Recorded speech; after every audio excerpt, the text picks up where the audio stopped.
এটাই কবর নয়। কারণ যাকে বাঘে খেয়ে নিয়েছে তার কবর কোথায়? যাকে মানুষে মেরে হত্যা করে তাকে নদীতে ভাসিয়ে দিয়েছে তার কবর কোথায়? যাকে আগুনে জ্বালিয়ে ছাই ছাই বানিয়ে দিয়েছে তার কবর কোথায়? ধরেন না ভাই, ইসলাম আমার কবর বলতে একটা লম্বা সময়কে বোঝায়, যে আজ থেকে নিয়ে কিয়ামত পর্যন্ত একটা লম্বা সময়, এই সময়টাকে কবর বোঝায় আমার ভাই সকল। তাহলে আমরা এই হাদিস দ্বারা কি বুঝতে পারলাম? যে এই হাদিস দ্বারা এটা আমরা বুঝতে পারলাম যে মানুষ মরণের পরে মানুষ স্বপ্নের মুখোমুখি হবে, প্রশ্নের মুখোমুখি হবে। আর প্রশ্নগুলা নবী করিম সাল্লাল্লাহু আলাইহি সাল্লাম স্পষ্টভাবে বলে দিয়েছেন, যে আর এ কথা বলে দিয়েছেন যে এই প্রশ্নের উত্তর দিতে পেরে নিবে, যে প্রশ্নের উত্তর দিতে পারবে সে ছাড় পেয়ে যাবে। আর যে এই প্রশ্নগুলি উত্তর দিতে না পারবে, যে প্রশ্নের উত্তর দিতে না পারবে সে ধরা খাবে, তাকে লোহার হাতুড়ি দ্বারা মারা হবে, পিটানো হবে। আর সে লোহার হাতুড়ির চোটে এত জোরে চিৎকার করতে থাকবে। আর যদি সেই হাতুড়ি বাড়ি যদি আমাদের পাহাড়ে একবারে মেরে দেওয়া হয়, তাহলে পাহাড় চূর্ণ বিচূর্ণ হয়ে যাবে। উসমান রাদিয়াল্লাহু তাআলা আনহু বর্ণিত, তিনি বলেন, উসমান রাদিয়াল্লাহু তাআলা আনহু বর্ণিত, তিনি বলেন, আয়েশা রাদিয়াল্লাহু তাআলা আনহা বর্ণিত, তিনি বলেন যে একজন বৃদ্ধ মহিলা আমার বাড়ির দরজার সামনে এসে দাঁড়ালেন এবং আমার কাছে কিছু খাবার খেতে চাইলেন। তখন আয়েশা রাদিয়াল্লাহু তাআলা আনহা তিনি বললেন যে আল্লাহ তোমাদেরকে দাজ্জালের ফিতনা ও কবরের শাস্তি থেকে মুক্তি দিবেন।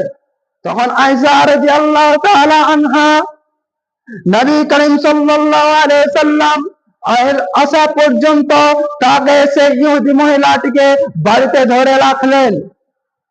যখন নবী করিম সাল্লাল্লাহু আলাইহি ওয়াসাল্লাম বাড়ি ফিরে আসলেন, তখন তাকে জিজ্ঞাসা করা হলো, আয়েশা রাদিয়াল্লাহু তাআলা আনহা নবী করিম সাল্লাল্লাহু আলাইহি সাল্লামকে বললেন যে ইহুদি মহিলা কি বলছে। তখন নবী করিম সাল্লাল্লাহু আলাইহি সাল্লাম বললেন যে ইহুদি মহিলা কি বলছে আমাকে বলো। আয়েশা রাদিয়াল্লাহু তাআলা আনহা নবী করিম সাল্লাল্লাহু আলাইহি সাল্লামকে বললেন যে ইহুদি মহিলা এই বলছে যে আল্লাহ তোমাদেরকে দাজ্জালের ফিতনা ও কবরের শাস্তি হতে পরিত্রাণ দিবেন। তখন নবী করিম সাল্লাল্লাহু আলাইহি ওয়াসাল্লাম সঙ্গে সঙ্গে হাত তুলে দোয়া করলেন যে আল্লাহ আপনি আমাদেরকে দাজ্জালের ফিতনা হতে রক্ষা করুন ও কবরের শাস্তি হতে মুক্তি দিন। তাহলে আমরা এই হাদিস দ্বারা কি বুঝতে পারলাম? এই হাদিস দ্বারা আমরা এই বুঝতে পারলাম যে যারা আগে এসেছিল তারা মরণকে ভয় করত, তারা কবরকে ভয় করত, তারা কবরের শাস্তিকে ভয় করত, তারা কবর হতে পরিত্রাণ চাইতো। আর নবী করিম সাল্লাল্লাহু আলাইহি সাল্লাম যখন দাজ্জালের ফিতনা হতে পরিত্রাণ চাইতেন ও কবরের শাস্তি হতে পরিত্রাণ চাইতেন, যখন হাত তুলে দোয়া করতেন, মোনাজাত করতেন, তখন দোয়া করতেন যে আল্লাহ আপনি আমাদেরকে দাজ্জালের ফিতনা থেকে মুক্তি দেন এবং কবরের শাস্তি হতে পরিত্রাণ দিন। সেইরূপ আমাদেরও উচিত, আমাদেরকে হাত তুলে দোয়া করতে হবে। তো এই হাদিসে বুঝতে পারা যাচ্ছে যে জাহান্নাম সত্য, কবর সত্য, কবরের শাস্তি সত্য, কবরে মানুষকে লোহার হাতুড়ি দ্বারা মারা হবে এটাও সত্য, কবরে মানুষকে সাপ বিছুতে কাটবে এটাও সত্য। সামরা ইবনে জুনদুব রাদিয়াল্লাহু তাআলা আনহু বর্ণিত, তিনি বলেন রাসূলুল্লাহ সাল্লাল্লাহু আলাইহি ওয়াসাল্লামের একটা অভ্যাস ছিল। অভ্যাসটা কি? তিনি যখন ফজরের নামাজ সালাত আদায় করতেন, ফজরের সালাত আদায় করার পরে প্রায় আমাদের দিকে মুখ ফিরিয়ে বসতেন এবং মুখ ফিরিয়ে বসার পরে আমাদেরকে জিজ্ঞাসা করতেন যে তোমরা আজকে কেউ কোনো স্বপ্ন দেখেছো কি? তখন তারা যদি স্বপ্ন দেখে থাকতো তখন তারা বলতো যে আমরা স্বপ্ন দেখেছি। আর যদি তারা স্বপ্ন না দেখে থাকতো তাহলে না বলতো আমরা স্বপ্ন দেখিনি। যদি স্বপ্ন দেখে থাকতো তাহলে বলতো। আর নবী করিম সাল্লাল্লাহু আলাইহি সাল্লাম আল্লাহর মোতাবেক সে স্বপ্নের ব্যাখ্যাগুলি করতেন। কিছুদিন পর আবার নবী করিম সাল্লাল্লাহু আলাইহি সাল্লাম তাদেরকে জিজ্ঞাসা করলেন যে তোমরা আজকে রাতে কেউ কোনো স্বপ্ন দেখেছো কি? তখন তারা বললেন না, আমরা কোনো স্বপ্ন দেখিনি। তখন নবী করিম সাল্লাল্লাহু আলাইহি সাল্লাম বললেন যে আমি আজকে রাতে স্বপ্ন দেখেছি। তখন তারা বললেন যে কি স্বপ্ন দেখেছেন আপনি? তখন তারা বললেন আপনি কি স্বপ্ন দেখেছেন? তখন নবী করিম সাল্লাল্লাহু আলাইহি সাল্লাম বলতে লাগলেন যে আমার নিকট দুইজন ব্যক্তি আসলেন এবং দুইজন ব্যক্তি এসে আমাকে উঠিয়ে বসালেন। উঠিয়ে বসার পরে আমাকে একটা ফাঁকা ময়দানের দিকে হাঁটতে হাঁটতে নিয়ে চলে গেল। ফাঁকা ময়দানের দিকে নিয়ে চলে গেল। তখন আমাকে একটা দৃশ্য দেখালেন যে একজন ব্যক্তি আর একজন ব্যক্তির গালগুলিকে লোহার আঁকড়চি দ্বারা টেনে টেনে এই পর্যন্ত কিংবা এই পর্যন্ত নিয়ে চলে আসছে।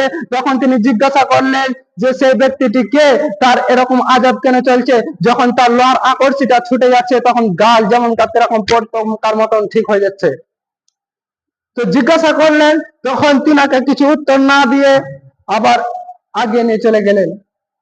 আবার যেতে যেতে একটা ফাঁকা ময়দানে দেখতে পেলেন যে একজন ব্যক্তি চিত ভাবে শুয়ে রয়েছে আর একজন ব্যক্তি পাথর নিয়ে দাঁড়িয়ে রয়েছে।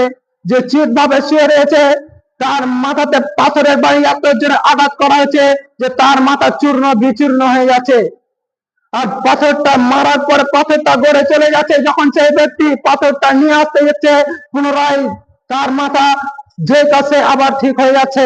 তখন তিনি আবার জিজ্ঞাসা করলেন যে এই ব্যক্তিটিকে, এই ব্যক্তিটি এরকম শাস্তি কেন দেওয়া হচ্ছে? তখন তিনারা তাকে কিছু উত্তর না দিয়ে, কিছু জবাব না দিয়ে তিনারা আবার তাকে একটু এগিয়ে নিয়ে চলে গেলেন। একটু এগিয়ে যাওয়ার পরে আবার অবশেষে একটা জায়গায় পৌঁছালেন, গর্তের কাছে পৌঁছালেন। সেখানে দেখতে পেলেন যে একটা তান্দুরের মধ্যে কিছু পুরুষ কিছু মহিলা উলঙ্গ অবস্থায় রয়েছে। সে তান্দুরের তল দেশের দিকে আগুন প্রজ্বলিত হচ্ছে। যখন আগুনের তাপটা বেড়ে যাচ্ছে, আগুনের তেজটা যখন বেড়ে যাচ্ছে, তখন সে কিছু পুরুষ কিছু মহিলাগুলি উপরে ছিটকে চলে আসছে। ছিটকে আসার পরে তাদেরকে আবার সেখানে নিক্ষেপ করা হচ্ছে তান্দুরের মধ্যে। তখন তিনি জিজ্ঞাসা করলেন, ইনারাকে, ইনাদের শাস্তি কেন এরকম, ইনারাদেরকে উলঙ্গ অবস্থায় কেন রাখা হয়েছে? তখন তারা বললেন, কিছু বললেন না। তারা আবার তিনাকে এগিয়ে নিয়ে চলে গেলেন। আর একটু এগিয়ে যাওয়ার পরে অবশেষে একটা নদীর কাছে পৌঁছালেন, নহরের কাছে পৌঁছালেন। সেখানে দেখতে পেলেন একজন ব্যক্তি নদীতে, খুনের নদী ছিল আসলে, একজন ব্যক্তি সে খুনের নদীতে হাবুডুবু খাচ্ছে। কিন্তু সে যখন কিনারায় চলে আসে উঠবার জন্য পরে, সেই কিনারায় একজন ব্যক্তি দাঁড়িয়ে রয়েছে পাথর নিয়ে। যখনই সে কিনারার দিকে এগিয়ে চলে আসছে তাকে পাথরে বাড়ি মেরে আবার তার নিজের জায়গায় পৌঁছে দিচ্ছে। তখন তিনি জিজ্ঞাসা করলেন আবারও, কিছু না বলে, কিছু উত্তর না দিয়ে আবার তাকে বাড়ির দিকে ফিরিয়ে নিয়ে চলে আসলেন। বাড়ি ফিরে এসে নবী করিম সাল্লাল্লাহু আলাইহি সাল্লাম জিজ্ঞাসা করলেন, আজকে আপনারা আমাকে রাত্রের বেলা পুরো রাত্রে অনেক কিছু দেখালেন, কিন্তু এইসব দেখানোর কারণ কি, মাধ্যম কি?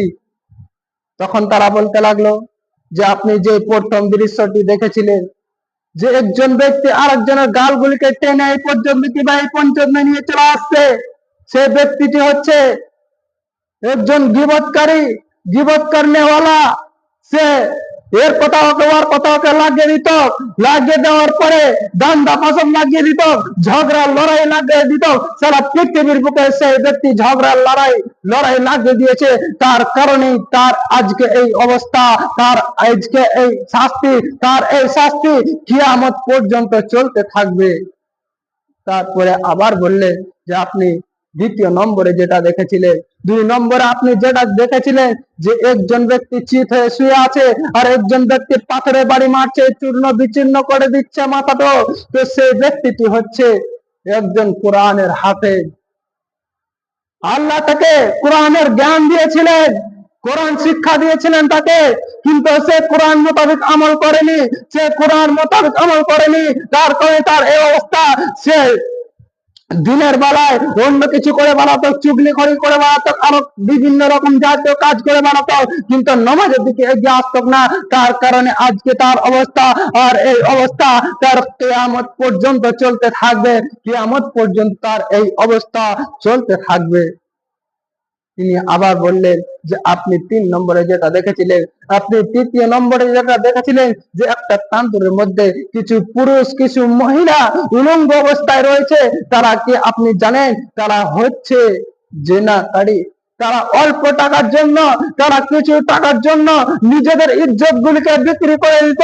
আর যে পুরুষগুলো ছিল ওরা লুচ্চা ছেলে, তারা কিছু কিছু না ভেবে যাদের ধন সম্পদ কম রয়েছে তাদেরকে লুটে খেয়ে নিত, তাদের এটা সেটা করবো বলে তাদেরকে মেরে খেয়ে নিত। তার কারণে তাদের আজকে এই অবস্থা।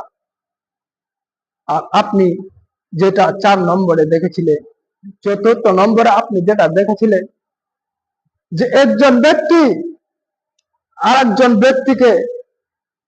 ব্যক্তি খুনের নদীতে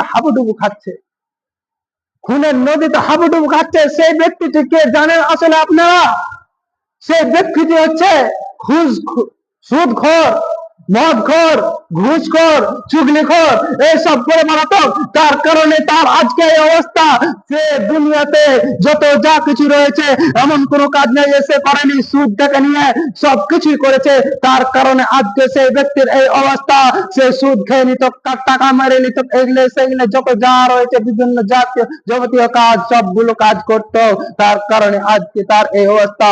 আর এই অবস্থা তার কিয়ামত পর্যন্ত এই শাস্তি তার চলতে থাকবে। ব্রাদার ইসলাম,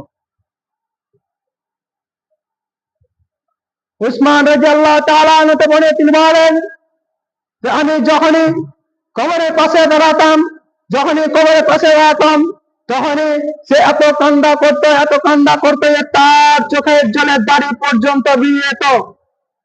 তখন তাকে একজন ব্যক্তি জিজ্ঞাসা করলেন যে আপনি জাহান্নামেরও কথা শুনেন, জান্নাতেরও কথা শুনেন, কিন্তু এত কান্না করেন না। যখন আপনি কবরের শাস্তির কথা শুনে নেন তখন আপনি কান্না করতে লাগেন। তখন সেই ব্যক্তি বলল, আর ব্যাপারটা কি আপনি আমাকে বলেন তো। তখন সেই ব্যক্তি বলতে লাগলো, নবী করিম সাল্লাল্লাহু আলাইহি ওয়াসাল্লাম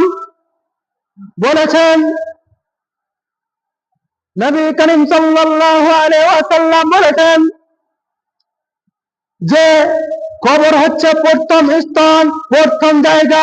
আপনি যদি কবর থেকে পাস হয়ে যান তাহলে যতগুলি মঞ্জিল রয়েছে, যতগুলি স্থান রয়েছে, আপনি সব স্থানগুলিতে পাস করে যাবেন। আর আপনি যদি প্রথম স্থানে ফেল করে দেন, যতগুলি স্থান রয়েছে, যতগুলি মঞ্জিল রয়েছে, যতগুলি জায়গা রয়েছে, সব জায়গাতে আপনি ফেল করে যাবেন। আপনার জন্য আরো কঠিন ও জটিল হয়ে উঠবে। আর নবী করিম সাল্লাল্লাহু আলাইহি ওয়াসাল্লাম এই কথা বলে দিয়েছে যে আমি যতগুলি ভয়াবহ স্থান দেখেছি, ভয়াবহ জায়গা দেখেছি, কিন্তু সব থেকে ভয়াবহ জায়গা হচ্ছে কবর। কবরের মতো ভয়াবহ জায়গা দেখিনি, কবরের মতো ভয়াবহ স্থান দেখিনি। তাহলে আমরা এই হাদিস দ্বারা বুঝতে পারলাম যে ব্যক্তি কবর থেকে পাস হয়ে যাবে সেই ব্যক্তি যতগুলি মঞ্জিল রয়েছে সব জায়গা থেকে পাস হয়ে যাবে। আর যে ব্যক্তি কবরে ধরা খেয়ে যাবে সেই ব্যক্তির কোনো পথ নাই, সেই ব্যক্তি তার জন্য আরো উন্নতম উপর জায়গাগুলিতে ফেঁসে যাবে, সে ধরা খেয়ে যাবে। তাই আমাদেরকে কবরকে স্মরণ করে ভয় ভীতি নিয়ে আল্লাহর নিকট, আল্লাহর দরবারে আমাদেরকে হাত তুলে দোয়া করতে হবে। আর আল্লাহর কাছে দোয়া করতে হবে যে আল্লাহ যেন আমাদেরকে দাজ্জালের ফিতনা হতে রক্ষা করেন ও কবরের শাস্তি হতে পরিত্রাণ দিন।